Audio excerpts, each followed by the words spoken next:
Kaixo, bide honetan ikusiko dugun gai taktikoa desbideratzea izango da. Gai taktiko hau sarritan ematen da eta nahiko garrantzitsua da.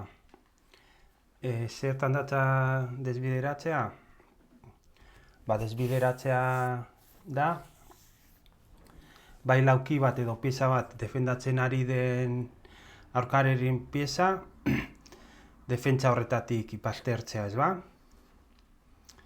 Horretarako lehenengo adibide hau ikusiko dugu. Orduan hemen ikusi daiteke zuriek jake erregina H4 eraman da, erregari jake ematen diote. Beltzek duten aukera bakarra erregea mugitzea dela eta H7an jake ematen diotela, ez ba?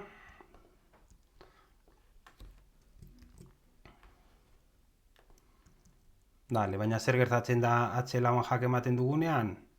Erregea mugitu beharrean, beltzek gure erregina zuria jan aldezaketela, ez ba? Orduan,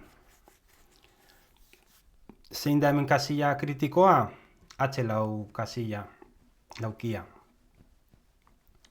Eta lauki hori kontrolatzeko, erregina beltza egon behar da, H4 D8 diagonalean, baina zer gertatzen da? Diagonal horretako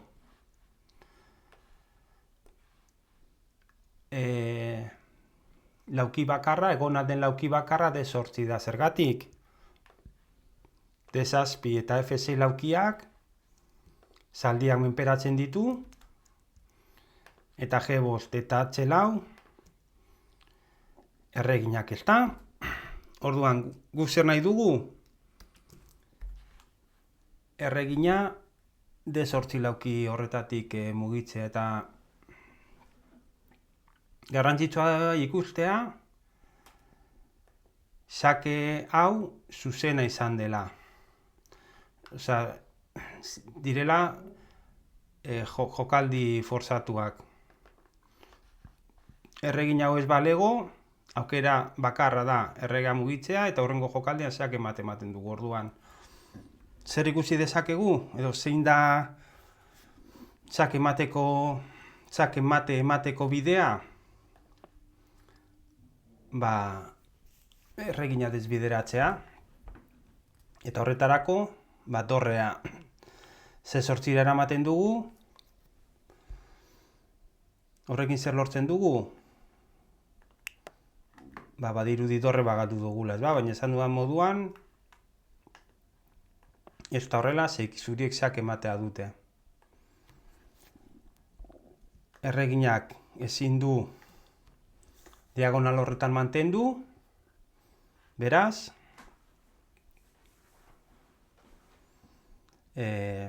zuriek partida irabazten dute. Ikusi dugu dorrea jaten badute, xake emate bi jokalditan, ez ba? Jake eta mate. Eta bigarren adibide hau, apurtxo bat konplexuagoa da, ze aukera gehiago ditu. Hemen kasilla kritiko bi daude.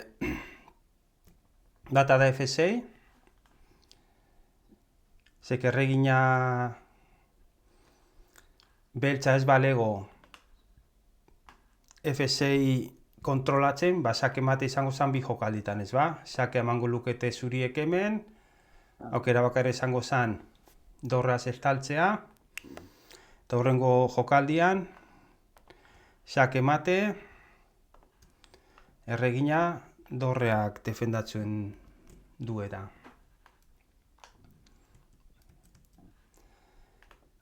Baina lauki honetaz aparte, ikusi dezakegu bai, G8ko dorrea ez balego, zuriek xake emate eman nahiko luketela G7 laukian.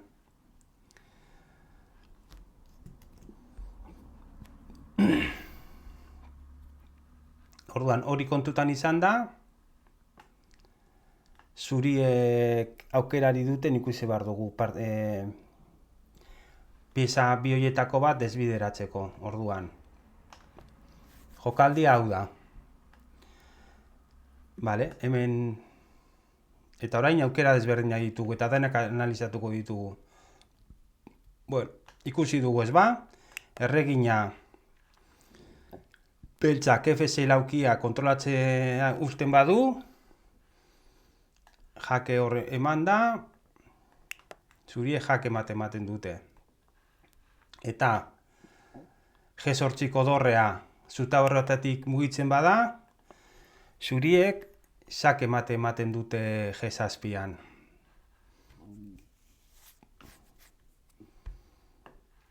Vale. Ze beste aukera daude. Bat izan liteke, erregina horra mugitzea ez ba. Erregina horra mugituta, F6ko laukia kontrolatzen du, baina orain dorrea hemen izan da, dorrea E8an izan da, iltzatuta dago G8ko dorrea orduan, zuriek G7an xake ematen aldute. Ze dorreak ezin du erregina jan. Vale, beste aukera bat.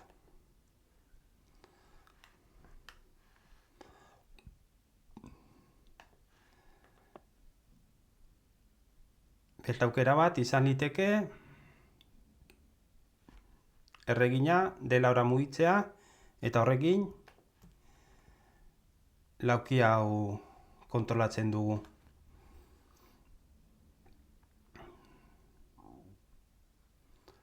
Baina orduan zer gertatzen da? Dorra hona eramaten dugu eta gabiz mehatxatzen xake ematea hor. Zuriek, parkatu beltzek, H7ko peoia defendatzea saiatzen dira, dorrarin jaten dugu, eta zer da gauza? Erreginak ezin duela dorrea jan, ze dorra jango balu, itxiko luke F6 laukia.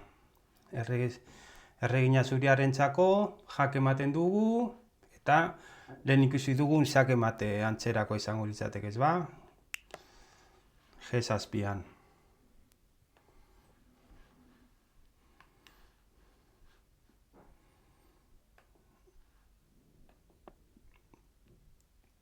Eta ona mugituta, gauza berdina, F6. Orain, erreginarekin babestu daiteke, baina gutxitarako balio dio, zeren eta erregina beltza erregina zuriarekin janda, pieza hau iltzatuta dago, beraz, xake emate lortu dugu.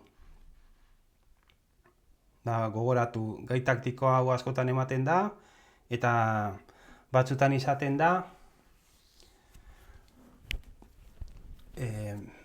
komentatu nuen askotan gai taktiko bat baino gehiago ematen direla, eta askotan desbideratze izaten da, beste gai taktiko bat aplikatzeko aurrera pausoa, arinago egin behar den zeo zer. Betiko bezala, orain ariketen bideoa ikusi dezakegu.